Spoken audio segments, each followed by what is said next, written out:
Allora, siamo sempre con Elena Di Gregorio, segretaria del SPCGL, regionale SPCGL Veneto, e collegati con Cristian Ferrari, segretario invece della CGIL Veneto. Stiamo vedendo quali sono i nodi strutturali. Allora, da lungo tempo avete fatto delle richieste, delle lamentele alla Regione.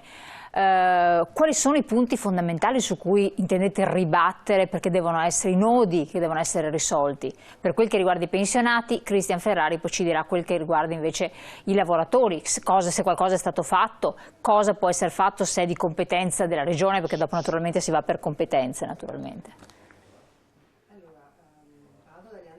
La situazione appunto degli anziani, ed è un insegnamento che ci è venuto da questa pandemia. Noi tutti credo abbiamo apprezzato e capito l'importanza della sanità pubblica universale.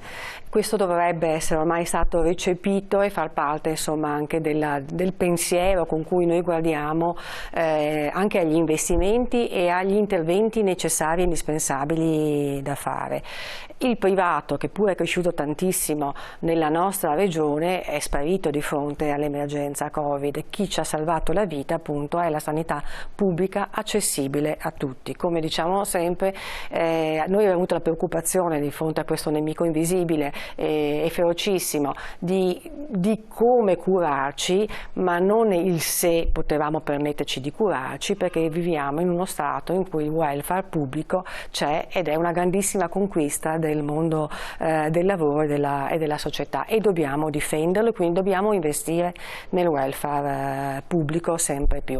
Quindi venendo anche nella nostra regione dobbiamo fare attenzione che non si usi la pandemia come alibi per finanziare il privato a scapito del pubblico. Qui gli interventi che sono necessari sono nel rafforzamento della sanità nel territorio, che è stata abbandonata in questo periodo. Si sono tagliati i posti letto, ma questi posti non sono stati sostituiti con le strutture invece di prossimità. Quando un anziano o un'anziana viene dimessa dall'ospedale, sicuramente è stata curata benissimo rispetto alla malattia che aveva, ma molto spesso si trova in una situazione di non autosufficienza e non c'è una struttura nel territorio in grado di accoglierla e di aiutare la famiglia, quindi viene caricato il peso esclusivamente sulla famiglia, in una situazione che è assolutamente ingestibile, né per l'anziana e soprattutto anche per la famiglia, e anche in termini di costi. Oppure si deve ricorrere al privato, ma chi può permetterselo, quindi diventa sempre più selettivo e ingiusto.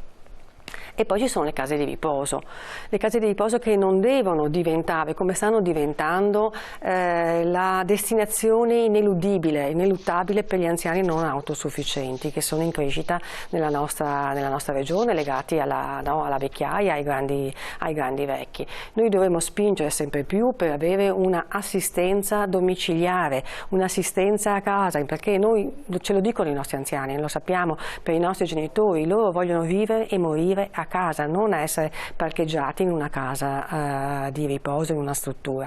Quindi noi dobbiamo rafforzare assolutamente e sostenere le famiglie con l'assistenza domiciliare, in maniera tale che possano questi anziani vivere nel loro contesto il più a lungo possibile.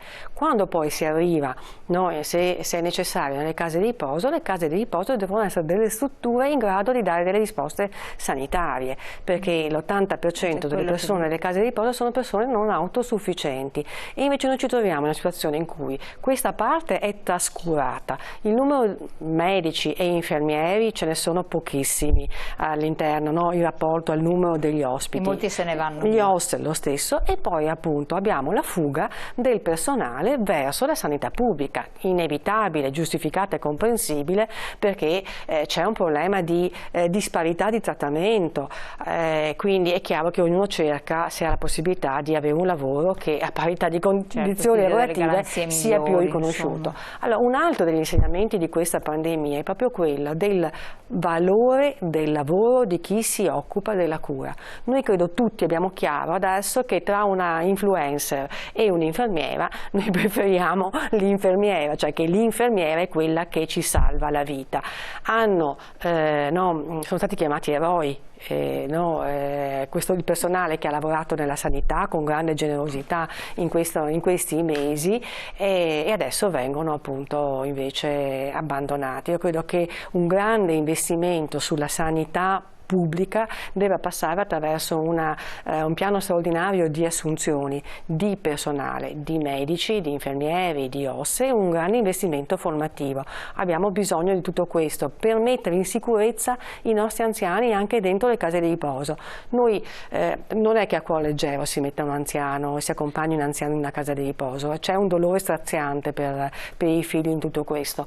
Lo si fa perché non ci sono alternative a volte a domicilio, lo si fa perché si pensa di metterli in sicurezza. No, ma questo secondo me il ragionamento è un po', purtroppo è vero, ma è scorretto. Un attimo leggo il messaggio: se l'aspettativa di vita aumenta, pertanto aumentano i pensionati, bisognerebbe che aumentassero anche le pensioni, perché non voglio immaginare nel 2030 ricevere 600-700 euro al mese, tutto sarà privatizzato e tutto avrà un costo, anche l'aria. Questo il discorso.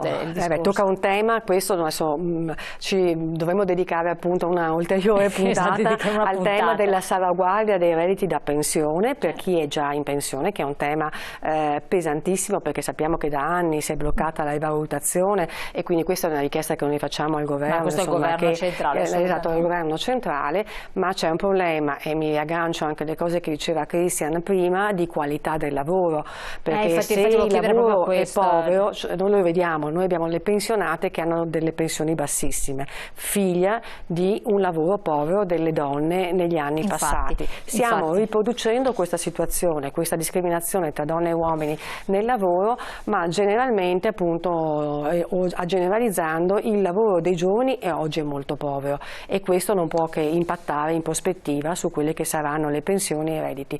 Quindi se noi abbiamo già oggi un'emergenza povertà, se noi la proiettiamo anche in prospettiva avremo sempre meno lavoro, che deve mantenere un mondo di anziani che ha bisogni diversi.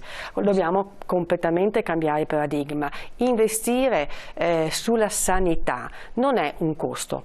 Non è, è un investimento, genera lavoro. Investire sull'assistenza sociale, sui servizi, pensiamo all'asilo nido, alla scuola, dà opportunità di lavoro, come avviene in altri paesi europei che tra l'altro hanno indici di natalità migliori, perché appunto i giovani possono anche scegliere di fare figli, perché hanno un sistema sociale che assume questo come una priorità. Se invece è una scelta individuale non ne veniamo fuori. Esatto.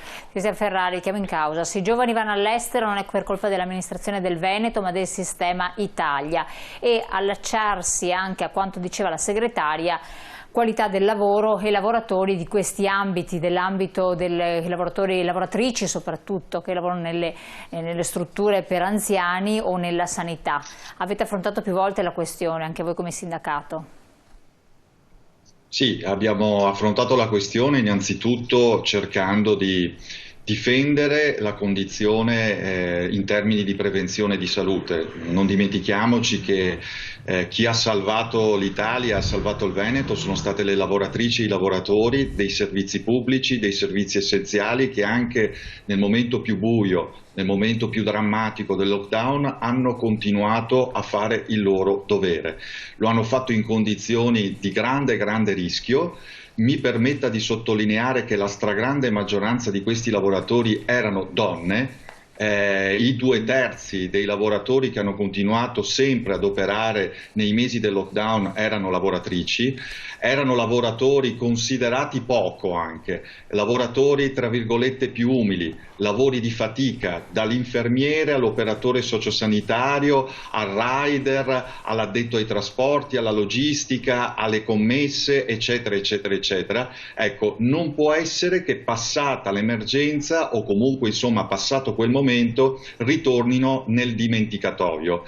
C'è un tema di qualità del lavoro. Questo dipende da tanti fattori. Mi permetta anche di ricordare che dipende anche da un sistema delle imprese imprenditoriale che molto spesso, più che puntare sulla qualità, sull'innovazione, sulla ricerca, pensate soltanto che il Veneto ha un tasso di spesa nel settore privato su ricerca e sviluppo che è più basso della media italiana, e la media italiana è drammaticamente sotto a quella europea. Questo è un problema, perché se non si investe nell'innovazione innovazione non solo non si riuscirà ad affrontare la rivoluzione tecnologica, la necessità di riconvertire in termini sostenibili anche per l'ambiente e la nostra economia, altre due grandi sfide che possono invece rilanciare il nostro sistema economico, ma non si riuscirà nemmeno a fare quel salto di qualità che vale per l'impresa veneta, ma vale anche e soprattutto per il lavoro veneto. Se io punto sempre solo sulla competizione di costo e di prezzo, a cominciare dalla svalutazione del lavoro,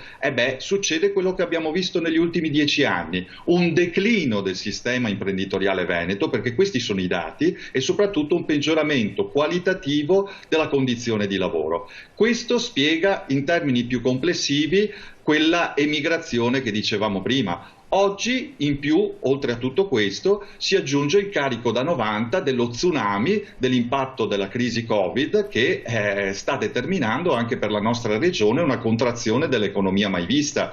Noi abbiamo perso gli ultimi dati ufficiali dell'Istat, mettiamola così, nei primi 6 mesi 53.000 posti di lavoro in Veneto, soprattutto mancate assunzioni, soprattutto tempi determinati, precari, stagionali e così via. Abbiamo visto un crollo della produzione industriale, che è uno dei grandi asset della nostra economia veneta, del 22,4% nel secondo trimestre del 2020. Diciamo che dopo un crollo dell'economia senza precedenti, la situazione sarebbe già di per sé drammatica, anche se avessimo messo definitivamente sotto controllo il virus. Purtroppo la ripresa dei contagi di queste settimane, i dati che anche oggi leggevo del nostro Veneto, gettano un'ulteriore incognita sull'autunno. E allora io dico 3 cose che servono. La prima misura non solo sanitaria ma anche economica è quella di continuare a contrastare la diffusione del virus, perché l'emergenza sanitaria e l'emergenza economica sono indissolubilmente intrecciate come 2 facce della stessa medaglia. La seconda misura economica è preservare per tutto il tempo che sarà necessario, anche artificialmente, i posti di lavoro e la capacità produttiva delle imprese, attraverso la cassa integrazione e il divieto di licenziamento, che noi come sindacato abbiamo rivendicato con forza e abbiamo ottenuto dal governo anche per i prossimi mesi. Altro che assistenzialismo o ingessamento del mercato, come ho sentito dire più volte da qualche assessore regionale o da qualche rappresentante delle imprese. Sono provvedimenti indispensabili per evitare un tracollo ancor più devastante che ucciderebbe sul nascere la possibilità stessa di una ripresa, di una ripartenza. Terzo, la cosa più importante, bisogna lavorare sulla prospettiva. Noi la diciamo con uno slogan: dall'emergenza ad un nuovo modello di sviluppo, con un piano straordinario di investimenti, con politiche industriali e anche con un nuovo intervento pubblico in economia, a partire dalle ingenti risorse europee che il nostro Paese è stato in grado di cogliere nelle ultime settimane. Guardate che questa sfida del nuovo modello di sviluppo è indispensabile anche per il Veneto. Noi eravamo abituati a cullarci su 2 grandi motori, che erano il turismo e l'export. Guardate che questi sono i 2 settori più pesantemente colpiti proprio dalla crisi Covid, e se qualcuno pensa che basti lasciar passare la nottata per risvegliarsi magicamente al 21 febbraio scorso, si illude e si sbaglia di grosso. Noi abbiamo bisogno in questa fase qui, e la politica ha un ruolo centrale, di disegnare un nuovo modello veneto: innovazione digitale delle imprese, riconversione ecologica del sistema produttivo, riduzione delle disuguaglianze a partire dall'obiettivo di una piena e buona occupazione soprattutto per i giovani. Tutto ciò non si fa, e chiudo, lasciando mano libera al mercato, dando una delega in bianco alle imprese. Questa è la cifra della politica, ma proprio direi quasi un tratto culturale del Veneto, quello che tanto fanno loro. No, questa sfida qui non la vincono da solo le imprese, serve un nuovo protagonismo dello Stato in tutte le sue articolazioni, in termini di risorse ma anche in termini di costruzione di una nuova strategia economica. Cosa se ne fa l'INPS, grazie Cristian, cosa se ne fa l'INPS del tesoretto che ha ottenuto con lo sterminio Covid? Vabbè, lasciamo perdere. Va. A questa luce di questo un piano straordinario di investimenti, parlava il segretario, e un nuovo modello di sviluppo rapportato al mondo del sociale, quindi dei pensionati. Certo, ma purtroppo abbiamo la pubblicità, così può parlarne tranquillamente. Allora andiamo in pubblicità, parliamo di questo perché è molto importante, perché quindi tutte le istanze che sono state fatte per quel che riguarda i lavoratori, i cittadini, riguardano anche i pensionati, che vediamo anche dei numeri, sono numeri veramente importantissimi, degli over 80 addirittura, voi fate valutazioni over 80, quindi non 65, e tra pochi secondi, quindi dovete restare con noi.